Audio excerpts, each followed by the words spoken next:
Imagine कीजिए आप एक साइलेंट डीप स्पेस में खड़े हैं। चारों ओर सन्नाटा है, कोई आवाज़ नहीं है, लेकिन अचानक स्पेस खुद थोड़ा सा हिलता है, जैसे कोई बहुत बड़ी घंटी कहीं दूर बज रही हो। क्या स्पेस में वाइब्रेट करता है? क्या हम यूनिवर्स की धड़कनें सुन सकते हैं?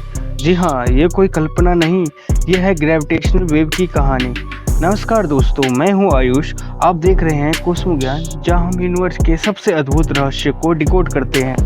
आज हम बात करेंगे उस साइंस की जो हमें ब्लैक होल्स की टक्कर से लेकर बिग बैंग तक की कहानी सुनाती है, सिर्फ लाइट से नहीं बल्कि ग्रेविटी की आवाज़ों से।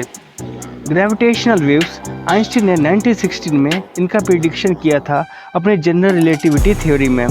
जब कोई मैसिव ऑब्जेक्ट जैसे ब्लैक होल्स या न्यूट्रॉन स्टार तेज़ी से एक्सेलरेटेट करते हैं तो स्पेस टाइम में रिपल्स पैदा करते हैं, बिल्कुल वैसे ही जैसे पानी में पत्थर फेंकने पर लहरें बनती है। लेकिन फ़र्क ये है कि लहरें स्पेस टाइम को खुद डिस्टॉर्ट करती है, जिसे हम डायरेक्टली देख नहीं सकते, सिर्फ डिटेक्ट कर सकते हैं। आइंस्टीन के अनुसार ग्रेविटी कोई फोर्स नहीं बल्कि स्पेस और टाइम का कर्वेचर है। अगर आप एक ट्रैम्पोलाइन इमेजिन करें, इसमें एक हेवी बॉल रखी हो, वो ट्रैम्पोलाइन को झुका देती है। अगर कोई छोटी बॉल उस कर्व ट्रैम्पोलाइन पे घूमे तो वह हैवी ऑब्जेक्ट को खींची जाएगी, यही है ग्रेविटी। अब अगर वो हैवी बॉल है तो ट्रैम्पोलाइन में वेव्स फैलेगी, यही है ग्रेविटेशनल वेव का कंसेप्ट। आइंस्टीन के ज़माने में कोई ऐसा इंस्ट्रूमेंट नहीं था जो इस वेव को पकड़ सके, लेकिन 100 साल बाद 2015 में लिगो ने पहली बार ग्रेविटेशनल वेव को डिटेक्ट किया, दो ब्लैक होल्स के टक्कर के बाद। लिगो एक अल्ट्रा सेंसिटिव टेलीस्कोप है जो स्पेस टाइम के माइक्रोन से भी छोटे डिस्टॉर्शन को मेजर करता है।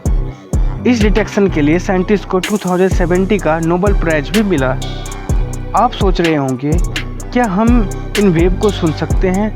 टेक्निकली ये साउंड नहीं है, लेकिन जब इन सिग्नल्स को फ्रीक्वेंसी रेंज में कन्वर्ट किया जाता है तो एक चिप की तरह सुनाई देता है, जैसे वूप। ये चिप बताते हैं कि दो मैसिव ऑब्जेक्ट्स एक दूसरे के अराउंड डांस कर रहे हैं और फिर मिल जाते हैं। 2015 के डिटेक्शन में दो ब्लैक होल्स हर एक 30 सन्स के बराबर मास के आपस में टकराए। उनकी एनर्जी ने स्पेस टाइम में इतना ज़बरदस्त रिपल बनाया कि बिलियंस ऑफ लाइट ईयर्स दूर तक वो पे पहुंची और लिगो ने उसे डिटेक्ट किया। यह एक नया दूर था यूनिवर्स का देखने का बिना लाइट के। लाइट सिर्फ वहाँ से आती है जहाँ से कुछ विजिबल हो, लेकिन ग्रेविटी सब कुछ इन्फ्लुएंस करती है, चाहे ब्लैक होल हो या बिग बैंग।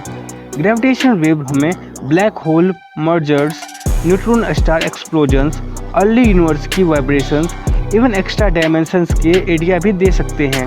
ये एक कम्प्लीटली नई विंडो है साइंस के लिए। ग्रेविटेशनल वेव एक ब्रिज बन सकती है क्वांटम फिजिक्स और रिलेटिविटी के बीच। अगर हम उन्हें मैक्रोस्कोपिक लेवल पर समझ पाए तो शायद हम क्वांटम ग्रेविटी या इवन थ्योरी ऑफ एवरीथिंग तक पहुंच सकते हैं। इससे हम टाइम ट्रैवल, वर्म होल्स और हायर डायमेंशन को भी वैलिडेट कर सकते हैं।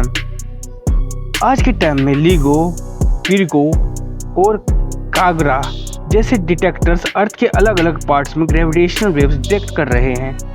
2034 में ईसा लॉन्च करेगा लीसा मिशंस, जो स्पेस में ग्रेविटेशनल वेव डिटेक्ट करेंगे बिना अर्थ के नॉइज के। ग्रेविटेशनल वेव एस्ट्रोनॉमी फ्यूचर में ब्लैक होल मैप्स क्रिएट करेगा, एलियन मेगा स्ट्रक्चर डिटेक्ट कर सकते हैं, स्पेस टाइम ग्लिचेज स्पॉट कर सकते हैं, इवन मल्टीवर्स के साइंस भी। और इमेजिन कीजिए, एक दिन हम किसी एडवांस सिविलाइजेशन के ग्रेविटेशनल वेव के बीकॉन्स को डिटेक्ट करेंगे। मूवी जैसे इंटरस्टेलर, टेनेंट, अराइवल, इन सब में स्पेस टाइम और वेव्स की कंसेप्ट सबटली दिखाया गया है। अब रियल साइंस उन कंसेप्ट को छू रही है। ग्रेविटेशनल वेव सिर्फ साइंस फिक्शन नहीं, रियलिटी बन चुकी है। तो अब जब भी आप नाइट स्काई की तरफ देखें, सिर्फ लाइट नहीं बल्कि इंडिविजुअल वेव्स भी चल रही होती है, जो यूनिवर्स की सबसे बड़ी घटनाएं की गूंज है।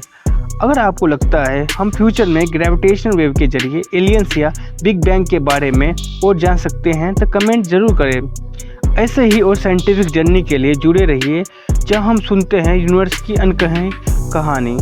धन्यवाद आपके समय के लिए। मिलते हैं अगले वीडियो के लिए।